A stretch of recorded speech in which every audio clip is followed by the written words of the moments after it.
I'm really excited. Okay, Song of Prayer in the Course in Miracles. We're in chapter 2, the Ladder of Prayer. Mhm. All right, you want to read for us here? Sure. Prayer has no beginning and no end. Oop, do you hear that echo? I do. It's weird. Hmm. Go ahead. Okay. Mute All me. right. Oh, it is. It is a part of life. Oh, it must be Denise, actually. I don't hear you. Should I put it on mute? Should I mute me? Let me Yeah. mute. Let me mute me. All right. So prayer has no beginning and no end. It is a part of life, but it does change in form and grow with learning until it reaches its formless state and fuses into total communication with God. In its asking form, it need not, and often does not, make appeal to God or even involve belief in Him. At least at these levels, prayer is merely wanting out of a sense of scarcity and lack. These forms of prayer, or asking out of need, always involve feelings of weakness and inadequacy and could never be made by a son of God who knows who he is. No one, then, who is sure of his identity could pray in these forms. Yet it is also true that no one who is uncertain of his identity, and identity is capitalized, can avoid praying in this way. And prayer is as continual as life. Everyone prays without ceasing. And ask, and you have received, for you have established what it is you want. Yeah, it's pointing to your state of being is the prayer, not your words or the form or the actions, but your state of being. Open heart, closed heart, state of being, seeing sameness, seeing difference in the world puts you in a different state of being. And so that is the pray without ceasing. And then it's interesting also that it's saying that you're always praying without ceasing. Not that you should try to pray without ceasing, but I'm always praying without ceasing because I'm always in a state of being. And then that petition, so to speak, is always creating and having the effectual results of the prayer, which is I see the world from being in the state of being. Okay, cool.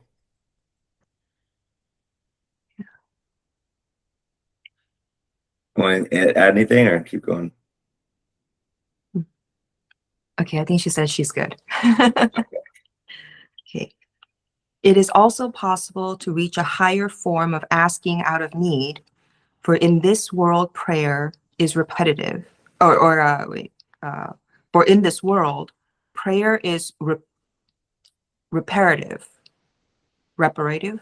Reparative, I think. Like repairs, Yeah. maybe. Or like reparations or right. Repair, Reparative, yeah. I think it's like a And repair. mm, and so it must entail levels of learning.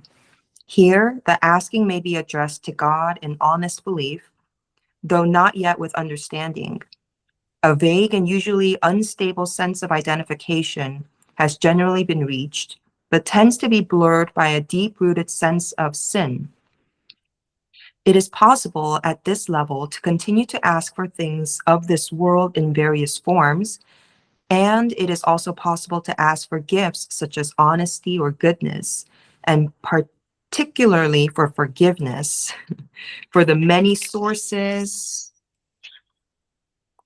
of guilt that inevitably underlie any prayer of need.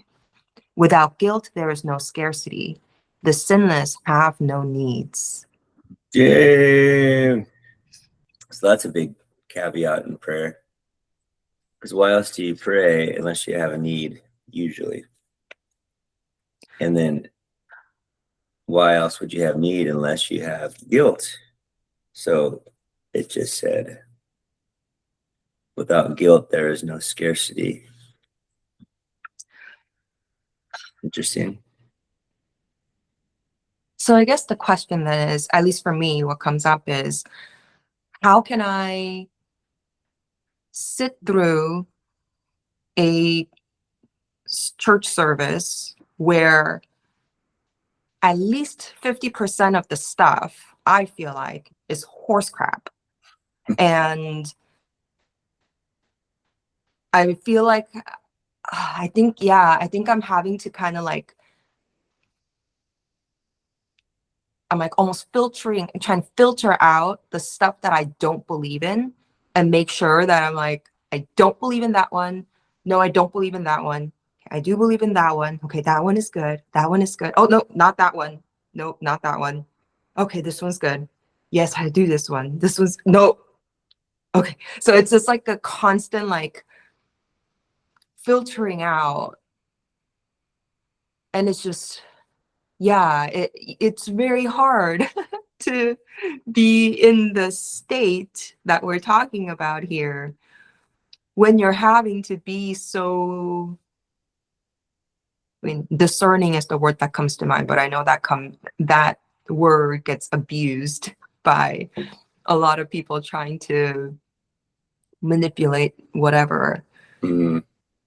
So I don't want to do that. And it is judgment, I think, at least, yeah. Mm-hmm.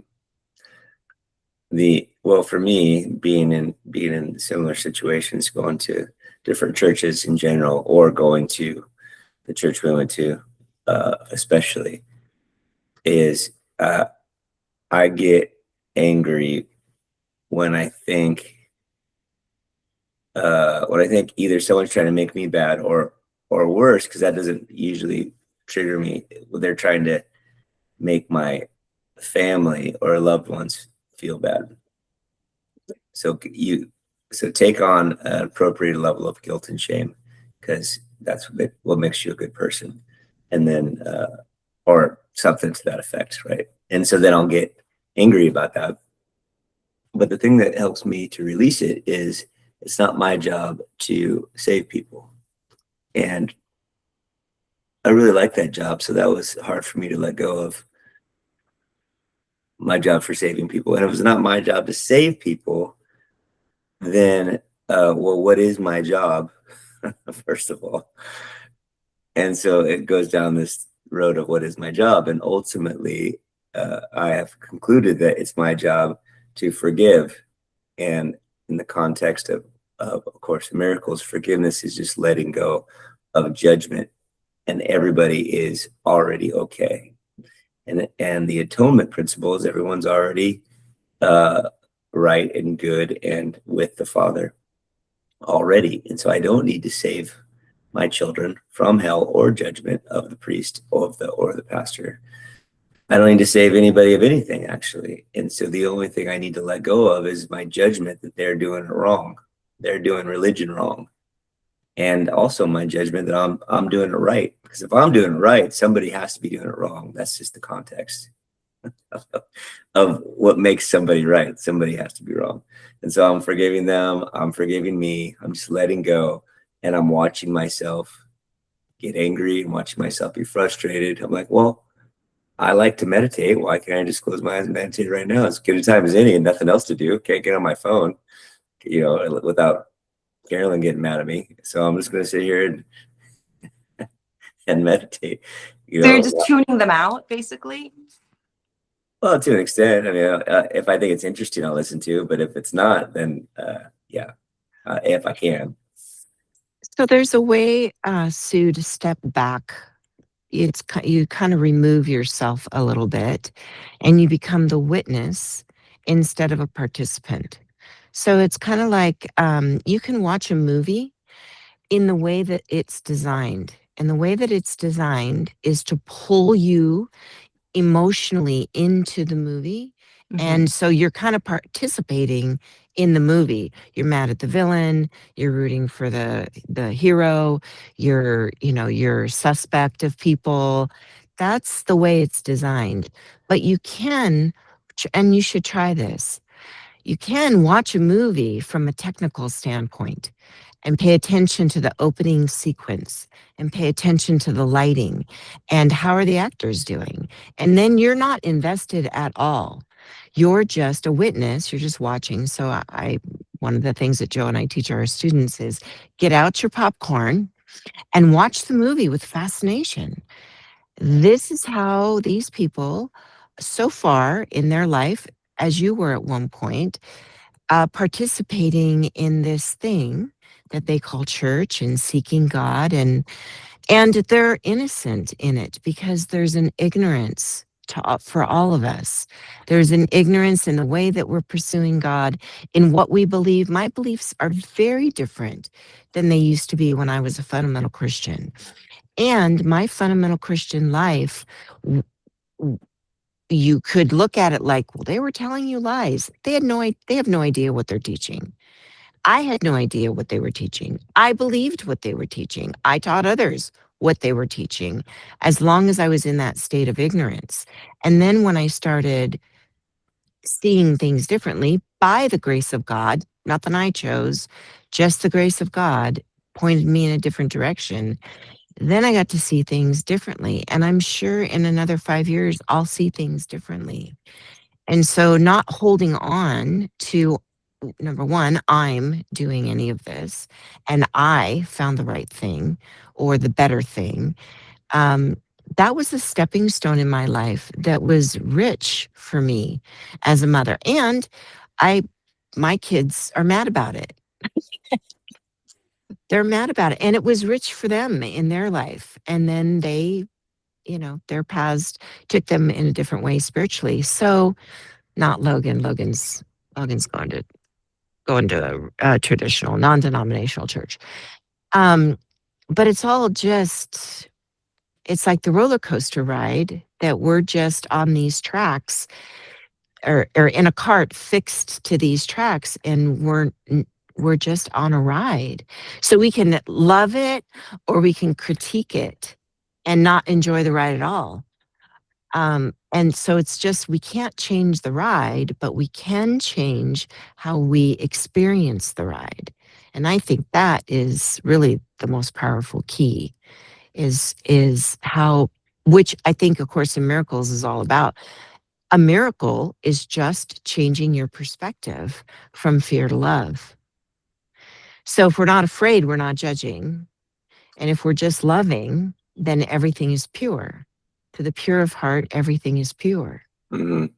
Yeah. Does that make sense? They made me impure. What did you say?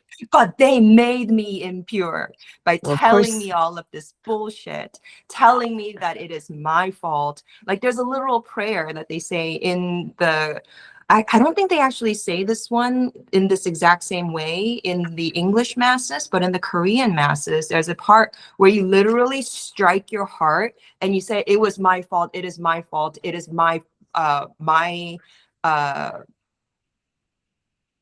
제 큰 탓이옵니다 is, what would you say? Like it is my great offense. Like, in reference to all of all the ways in which you've missed the mark of what a good Catholic is supposed to be.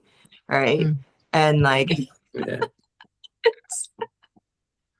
That's really bad. And as somebody who's, I don't know. Yeah. It just, well, the other thing to consider that's been helpful for me is when I'm upset for these priests or the church people to put that guilt and shame on me, I'm judging them and with the same judgment that they're judging me that I'm mad about.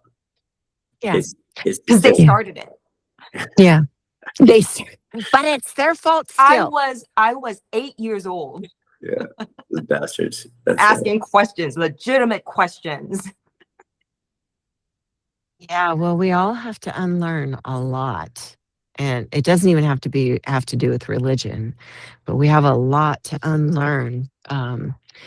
And if when you're in a service like that, guilt and shame is coming up, or even anger about guilt and shame, it's just revealing what's already in you. You already feel guilt and shame. They put it there.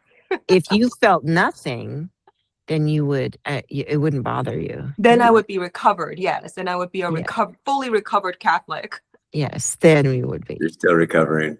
Yes, very much so. Well, then it's probably not in your best interest to participate.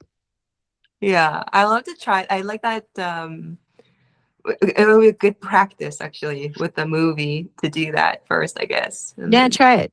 Yeah. When I'm watching a scary movie, that's what I have to do. I detach myself. I go into that mode of, oh, they're pretty believable. That's a really good actor. The lighting is shit because usually the lighting in those kind of movies is terrible. You can't really see anything going on. Yeah.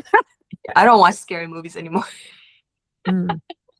Yeah, me neither. Well, I like to cuddle with my husband on the couch, and he likes some of these movies, and I'll be laying on my head on his lap, and he'll just cover my eyes when he believes that it's too intense for me. Yeah, He'll put it. I just love. that's so sweet. Yeah. Yeah. You have to be subjected to watching it, or I'm gonna watch it, but I'll do this for you. Yeah. I don't have to do anything. I do what I want, but I choose to be with him a lot of the times on the couch and cuddle. And then there's other times when I'm like, you know what? I think it wouldn't hurt me to go to bed early and you can just watch whatever you want. And then he puts his headphones on and they're super loud and I can feel the vibration of the TV through the wall. I'm like, wow, that's an intense movie he's watching right there. He'll be deaf in 5 years, but he will have enjoyed himself. Okay, back to our innocence. Yeah, or innocence. So everything and anything is for you. I mean, the reality is it's all for you, and there's only one consciousness having all these supposedly separate experiences. And so all of those bastards in church that are making you angry, they're your gift because they're revealing your judgments within you. Because we're all fine, just like everybody playing, just like my kids playing make-believe, playing house or playing whatever. They do these really silly games that they love to play, and they walk around playing their role. They're a soldier or they're a family member or they're whatever. And as a reasonable parent, which I am not, unfortunately, all the time, as a reasonable parent, I'm not going to get mad at them for playing a make-believe game. Why would I do that unless I'm crazy myself? And then if I'm crazy myself, I can be like, wow, I wonder what it is that makes me so crazy. And sometimes that's helpful to know why, right? That's the psychotherapy. You can dig into your past and figure out why. I just had that recent epiphany of getting so crazy about my kids being hurt. I was tying it into me being hurt when I was a kid. Yeah. It got really clear. That was profound. That was good. But in general, though, it doesn't even matter why. The reason why is that I'm making it real, whatever it is. I'm holding on to that offense and making it real. Yeah. So if I don't want to have the experience of that negative guilt, shame, sin experience real, then I can let it go. And that's what forgiveness is. And I can just as soon say they're doing the best they can. Because like Denise said, I was doing that. All of the offenses that I can see so far, no matter what, in some level, I've done and experienced and fully thought it was the right thing. And so if that's the case, well, I was there at one point and sincerely did it. Why am I so upset that they're doing it? It's what's that called when you tell someone else to do what you're not willing to do? Hypocrisy. I saw your lips. It's hypocrisy. Totally hypocritical, which is fine if I'm hypocritical, but you can't be. Well, I was only teaching when I was still in my early 20s and when I was in college, so that doesn't count, is what comes from me. I wasn't the grown-ass 40-year-old adult yelling at an 8-year-old, telling them that they're stupid for having questions.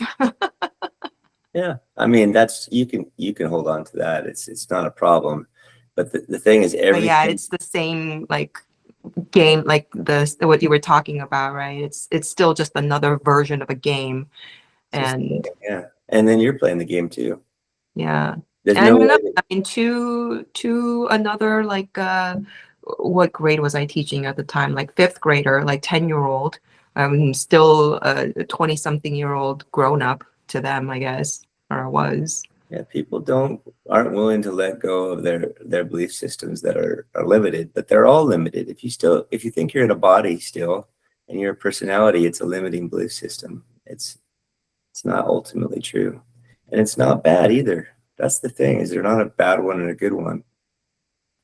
They're How all can you say that? It was so bad, so hard, so hurtful. I'm still recovering. I haven't been Catholic for over 20 years. it's just like saying a horror movie is a bad movie.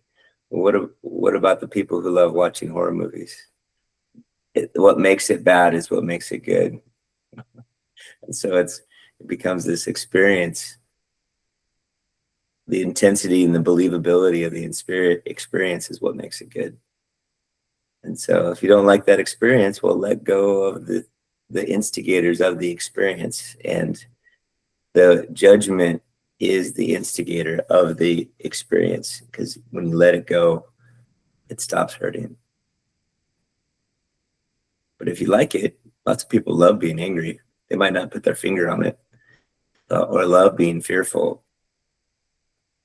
They love it, and they don't know what to do without it. And in fact, the instigators, the catalysts in their life, they make sure the catalysts are always around, so you can continually have that experience.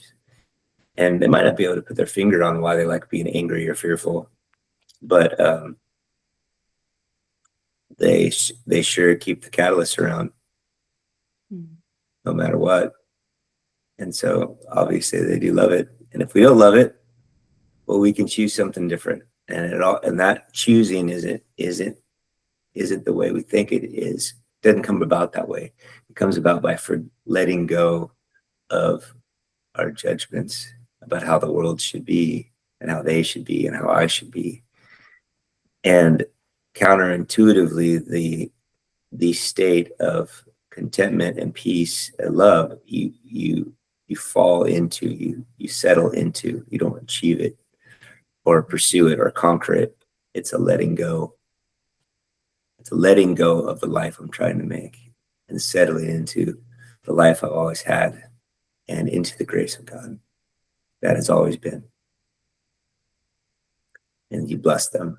You bless your offenders. What's that word? You bless your offenders. They've offended you and persecuted you, and you bless them. You bless them because there's nothing they've ever done. They never did anything. You forgive that which has never been done to you.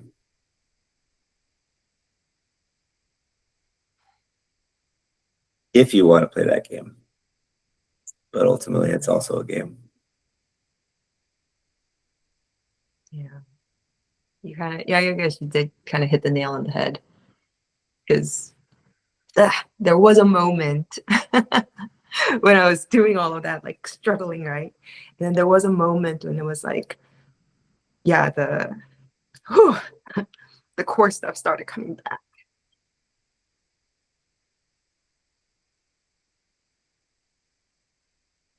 But yeah, for whatever reason, I didn't choose it.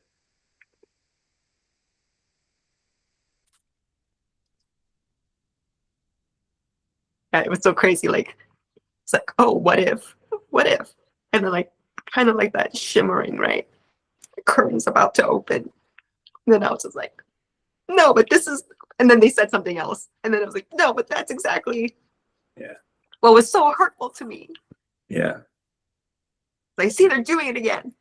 And I see like, there was like a row of like, I mean, I can't tell how old kids are anymore, but they look like they were like in high school or middle school or something. Yeah. And they're in there with like a in a row with like the, I guess it was like the Sunday school teacher or something, and they're just all trying to be so good and like saying all of the things and singing the things, and it's just like they could be learning the real truth. I could have been learning the real truth, and instead you have to be subjected to this crap, getting guilt and shame like shoved down your throat. Yeah.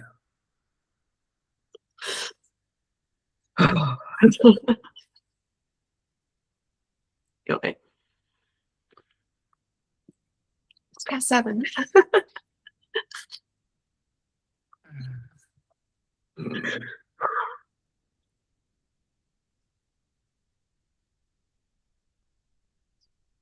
Well, being aware of these things is healing. Nothing that needs to be done. You're not broken. They're not broken. Everything's actually working really well. But it's a beautiful thing to have a glimpse of shimmering in the middle of a really dark time. That's a beautiful thing. Is it though? Because I didn't. Well, awareness is the first step, though. Being conditioned to become aware. Being aware of the presence of fear. Fear for you, it sounds like, shows up as anger. That response is from, so when we feel powerless, we use anger to bring our energy up. And so, but anger, when you're angry, you can ask yourself, what am I afraid of? And just, you have to become aware first that, oh, this thing makes me angry. And now I have a choice, because we only have a choice when we're aware that we have a choice. Mm-hmm. When we're so wrapped up in the emotion and we can't see anything outside of it, we don't have a choice. That's why we're innocent, because we don't have a choice for what we do not see. Once we get on the other side, we can look back and go, oh, I could have done it differently. We believe they could have done it differently. No one can do anything differently than they're doing right now, including the priests, because they don't know anything different. They don't know what you know, Sue. They only know what they know, and they're delivering it, and they know what they've been taught, and they know what is expected of them. Just like what's expected of you, go to church with your mother on Easter to make her happy.